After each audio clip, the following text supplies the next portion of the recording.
सीलमपुर गांव एक ऐसा छोटा और हरा भरा गांव जहां की सुबह खेतों की मिट्टी की महक से शुरू होती थी। यहाँ के लोग दिन भर जी तोड़ मेहनत करते और शाम को हंसते खेलते अपने घरों को लौट आते। इसी गांव के एक कोने पर लगता था माखन का चाउमीन का ठेला। माखन पूरे गांव में अकेला चाउमीन बेचने वाला था, इसलिए उसके भाव 7वें आसमान पर थे। वो बेहद घमंडी और बेरहम था।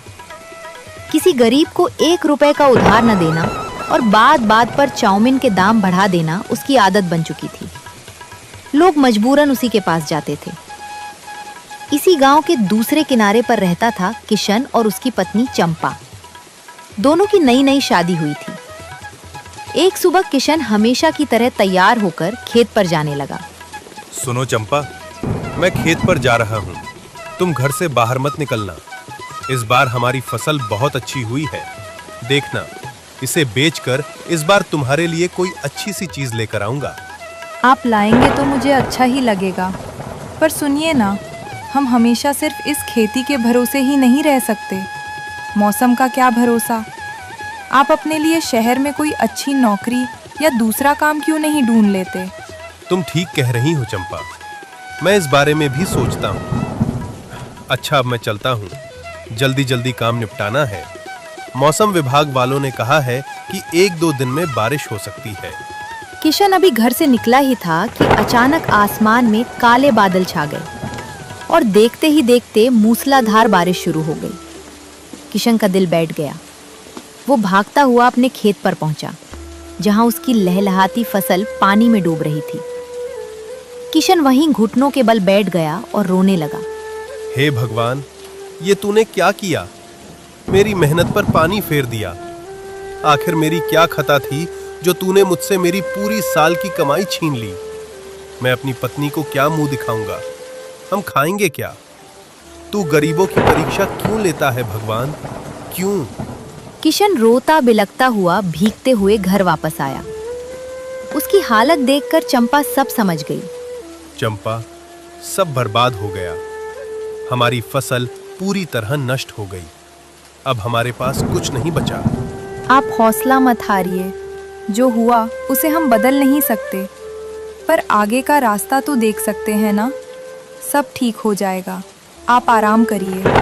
धीरे धीरे हफ्ते बीत गए, लेकिन बारिश रुकने का नाम नहीं ले रही थी। अब स्थिति ऐसी हो गई कि घर में राशन खत्म हो गया और दोनों के खाने के लाले पड़ गए। अब बहुत हो गया। हम सिर्फ हाथ पर हाथ धरे घर बैठकर इस बारिश के रुकने का इंतजार नहीं कर सकते। घर में अन्न का एक दाना नहीं बचा है। अब आपको बाहर निकलकर कोई ना कोई काम ढूंढना ही होगा। तुम सही कह रही हो चंपा। बिना काम किए अब गुजारा नहीं होगा। अगर नौकरी नहीं मिली तो हम अपना ही कोई छोटा मोटा धंधा या बिजनेस शुरू करेंगे, पर उसके लिए पैसे कहाँ से आएंगे? आप पैसों की चिंता मत करो। ये लो, हम इन गहनों को बेच देंगे। क्या तुम पागल हो गई हो क्या चंपा? शादी के गहने नहीं बेचते। अजी, मुसीबत के समय जो काम आए वही असली धन है। समय अच्छा आएगा तो हम इससे भी ज़्यादा गहने खरीद लेंगे। अभी आप ये लीजिए और काम की तलाश में निकलिए। जैसा मैंने कहा वैसा करिए। चंपा के कहने पर किशन तुरंत घर से काम की तलाश में निकला। वो 2-4 बड़े घरों में गया, काम मांगा, पर इस मूसलाधार बारिश में किसी ने उसे काम नहीं दिया।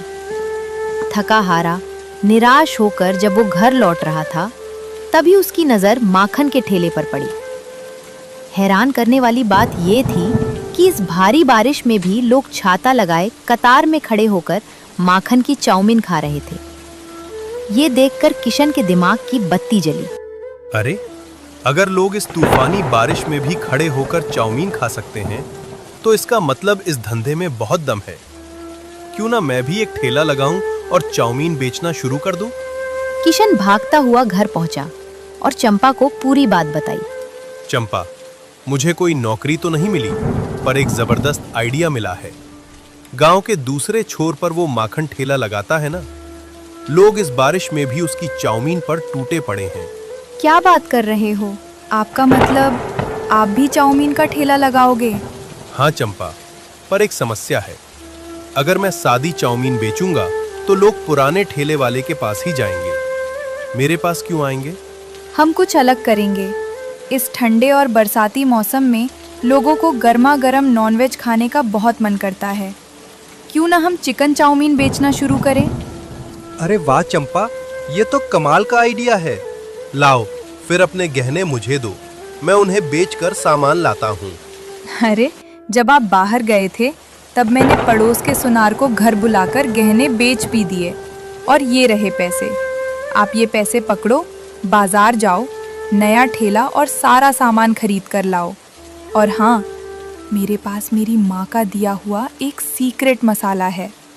उसे जब हम चाउमीन में डालेंगे तो स्वाद में 4 चांद लग जाएंगे। अरे वाह, फिर तो मजा ही आ जाएगा। किशन तुरंत बाजार गया। वहां से उसने एक नया चमचमाता हुआ ठेला, लोहे की बड़ी कढ़ाई, ताज़ी चाउमीन, चिकन और बाकी मसाले खरीदे। अगली सुबह होते ही किशन और चंपा पूरे जोश के साथ तैयारी में जुट गए। चंपा ने सबसे पहले ताज़े चिकन के छोटे छोटे टुकड़े किए और उन्हें अदरक लहसुन के पेस्ट और अपने सीक्रेट मसाले के साथ मैरिनेट होने के लिए रख दिया। दूसरी तरफ किशन ने भट्टी जलाई और बड़े बर्तन में पानी उबालकर चाउमीन को अच्छे से उबाला। अब कढ़ाई गर्म हुई। किशन ने उसमें तेल डाला, कटी हुई हरी मिर्च, प्याज, शिमला मिर्च और पत्ता गोभी को तेज आंच पर भूना। फिर उसमें मैरिनेट किया हुआ खुशबूदार चिकन डाला गया। जैसे ही चिकन अच्छे से पक गया, उसमें उबली हुई चाउमीन, सोया सॉस, विनेगर और अंत में चंपा का वो जादुई सीक्रेट मसाला डालकर उसे हवा में टॉस किया गया। चिकन चाउमीन बनकर पूरी तरह तैयार थी। किशन ने मुस्कुराकर चंपा को देखा और अपना नया ठेला लेकर गांव के दूसरे किनारे जाकर खड़ा हो गया। किशन ने जैसे ही ठेले पर कढ़ाई गरम करके चिकन चाउमीन को दोबारा टॉस करना शुरू किया, उसमें से निकलने वाली लाजवाब और मसालेदार खुशबू हवा के झोंकों के साथ पूरे गांव में फैल गई। जो भी उस रास्ते से गुजर रहा था, उसकी नाक में वो खुशबू गई और उसके मुंह में पानी आ गया। देखते ही देखते थोड़ी देर में 2 ग्राहक उसके ठेले पर आ धमके। अरे किशन भाई, तुम और यहाँ? इस मूसलाधार बारिश में ठेला खोल दिया? कहाँ तो तुम खेतों में दिखते थे और कहाँ आज यहाँ? राम राम रमेश भाई, राम राम सुरेश भाई। क्या करे भैया, कुदरत की मार पड़ी तो खेत डूब गए। पेट पालने के लिए नया काम शुरू किया है। अरे भाई, ये खुशबू तो बड़ी गजब की आ रही है। माखन के ठेले से तो कभी ऐसी महक नहीं आई। पर इस बारिश में कौन खाएगा? और ये तुम बना क्या रहे हो? इसमें तो चिकन के टुकड़े भी दिख रहे हैं। जी सुरेश भाई, ये चिकन चाउमीन है। इस ठंडे मौसम में गर्मा गर्म खाने का मजा ही कुछ और है। आप दोनों के लिए एक एक प्लेट लगाऊं क्या? खुशबू तो ऐसी है कि मना ही नहीं कर पा रहे। चलो भाई किशन, इस बारिश का मजा लेते हैं। लगाओ एक प्लेट, पर जरा स्वाद बढ़िया होना चाहिए। आप बिल्कुल फिक्र मत कीजिए रमेश भाई, बस 2 मिनट रुकिए। किशन ने तुरंत जलती भट्टी पर कढ़ाई चढ़ाई। उसने चिकन और चाउमीन को कढ़ाई में डाला और चंपा का दिया हुआ वो सीक्रेट मसाला ऊपर से छिड़क दिया। अरे किशन, ये तुमने अंत में कौन सा मसाला डाला भाई? इसकी खुशबू तो सीधे दिल में उतर गई। ऐसा मसाला तो हमने आज तक नहीं देखा। इसका क्या राज है? अरे सुरेश भाई, हर कलाकार का अपना एक हुनर होता है। बस समझ लीजिए कि ये मेरी चंपा के हाथों का जादू है और हमारे घर का सीक्रेट राज है। इसे खाने के बाद आप माखन की चाउमीन भूल जाएंगे, ये मेरा वादा है। ये लीजिए आपकी गर्मा गर्म चिकन चाउमीन। किशन ने दोनों को एक एक प्लेट गर्मा गर्म चिकन चाउमीन थमा दी। रमेश और सुरेश ने जैसे ही कांटे से चाउमीन का पहला निवाला मुंह में रखा, वाह भाई वाह किशन, कसम से ऐसा स्वाद मैंने अपनी पूरी जिंदगी में कभी नहीं चखा। ये चिकन इतना जूसी है और वो जो मसाला तुमने डाला था ना, उसने तो सचमुच कमाल ही कर दिया। हाँ यार रमेश, बिल्कुल सही कह रहे हो। वो माखन तो इसके सामने कुछ भी नहीं है। वो तो सूखी और बेस्वाद चाउमीन के इतने पैसे ऐंठता है और घमंड अलग दिखाता है। किशन भाई, तुम्हारी इस चिकन चाउमीन ने तो आज आत्मा तृप्त कर दी। मजा आ गया। आप दोनों को पसंद आई? मेरी मेहनत सफल हो गई भाइयों। रमेश और सुरेश पैसे देकर मुस्कुराते हुए अपनी छतरी तानकर घर की ओर निकल गए। किशन ने अपनी जिंदगी की पहली कमाई को हाथ में लिया। उसकी आंखों में खुशी के आंसू थे। उसने आसमान की तरफ देखा और भगवान का शुक्रिया अदा किया कि उसकी नई शुरुआत कामयाब रही। अगली सुबह होती है। किशन पूरे जोश के साथ उठता है और चंपा की मदद से गर्मा गर्म चिकन चाउमीन तैयार करता है। वो अपना ठेला लेकर उसी जगह पहुंच जाता है। ठेला लगाए अभी कुछ ही देर हुई थी कि कल के ग्राहकों की तारीफ की वजह से आज दुकान पर लोगों की भीड़ जुटनी शुरू हो गई थी। दूसरी तरफ घमंडी माखन के ठेले पर सन्नाटा पसरा था। तभी एक ग्राहक दौड़ते भागते माखन के ठेले पर आता है। ओए, बड़े दिनों बाद शक्ल दिखाई। तुम्हारे पिछले कई पैसे उधार हैं। वो देने का इरादा है कि नहीं, या सिर्फ शक्ल दिखाने आए हो? अरे माखन, चिल्लाते क्यों? ये पकड़ो अपने उधार के पैसे, पूरा हिसाब चुकता कर लो। अच्छा, आज बड़े पैसे वाले बन रहे हो। चलो, हमेशा की तरह चाउमीन की प्लेट लगाऊं फिर? नहीं भाई, अब तुम्हारी वो बेस्वाद चाउमीन खाने कौन आएगा? क्या पूरे गांव में सिर्फ तुम अकेले ही ठेला लगाने वाले बचे हो क्या?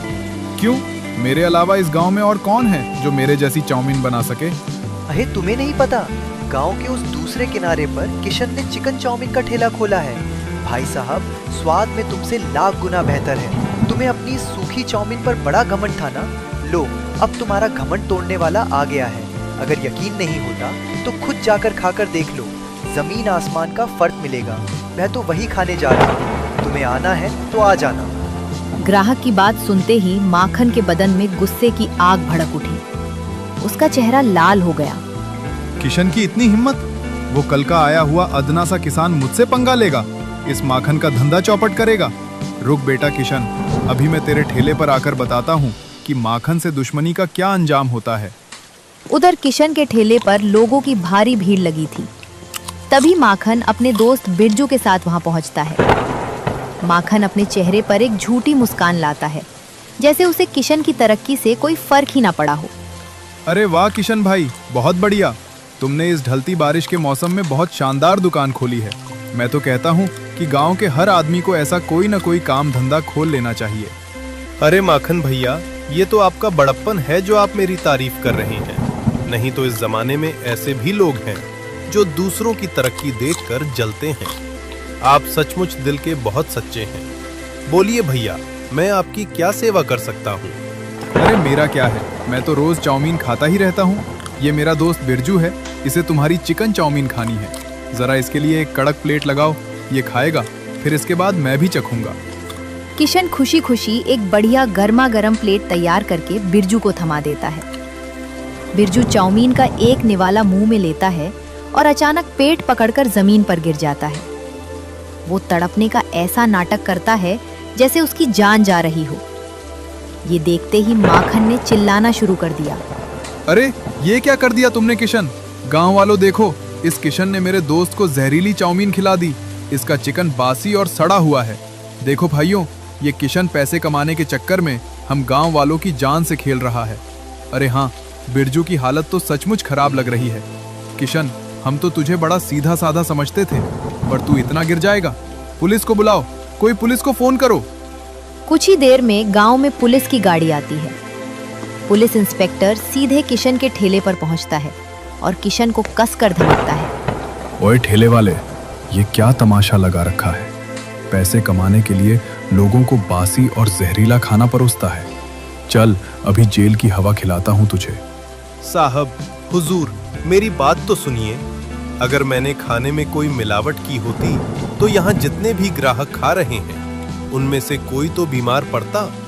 सब मजे से खा रहे हैं, सिर्फ यही भाई जमीन पर क्यों गिरा? साहब, ये जरूर इस माखन की कोई चाल है। ये मुझे फंसा रहा है। किशन की ये बात सुनते ही माखन के चेहरे का रंग उड़ गया। वो घबराकर पसीना पसीना होने लगा। बात तो ये लड़का ठीक कह रहा है। क्यों है माखन, अगर खाना खराब है तो तू खा कर दिखा। साहब, अगर आपको अभी भी शक है तो मैं खुद आपके सामने ये चिकन चाउमीन खाकर दिखाता हूँ। अगर मुझे कुछ हुआ या मैं जमीन पर गिरा तो समझ जाना हुजूर की शिकायत सच है, और अगर मुझे कुछ नहीं हुआ तो साफ हो जाएगा कि मुझे बदनाम किया जा रहा है। इतना बोलकर किशन तुरंत एक प्लेट चाउमीन लगाता है और पुलिस के सामने ही फटाफट पूरी प्लेट खा जाता है। पूरी प्लेट खत्म करने के बाद भी किशन बिल्कुल सही सलामत खड़ा रहता है। देखिए साहब, मुझे कुछ भी नहीं हुआ, मैं बिल्कुल ठीक हूँ। अच्छा, तो ये ड्रामा था। ओए माखन, सच सच बता क्या चक्कर है। और ओए बिरजू, बहुत नौटंकी हो गई तेरी। चुपचाप उठकर सीधा खड़ा हो जा, नहीं तो ऐसा डंडा पड़ेगा कि सचमुच अस्पताल पहुंच जाएगा। पुलिस के डंडे का नाम सुनते ही बिरजू थर थर कांपने लगा। वो पूरी तरह डर चुका था। साहब, मुझे माफ़ कर दीजिए, मेरी कोई गलती नहीं है। इस माखन ने मुझे कुछ पैसे दिए थे और कहा था कि किशन के ठेले पर जाकर बीमारी का नाटक करना ताकि इसका ठेला बंद हो जाए। ये सब माखन की चाल थी साहब। अच्छा, अपनी दुकान नहीं चली तो दूसरे की दुकान बंद करवाने के लिए ये घटिया साजिश रची। कानून को मजाक समझ रखा है। चल अब थाने, वहीं तेरी अकड़ ठिकाने लगाता हूँ। पुलिस इंस्पेक्टर माखन को घसीटते हुए गाड़ी में डालता है और वहां से लेकर चला जाता है। गांव वाले माखन की इस हरकत पर थू थू करने लगते हैं और किशन से माफी मांगकर फिर से चाउमीन खाने लगते हैं। किशन की समझदारी से उसकी दुकान बच जाती है और उसका धंधा और तेजी से चल पड़ता है।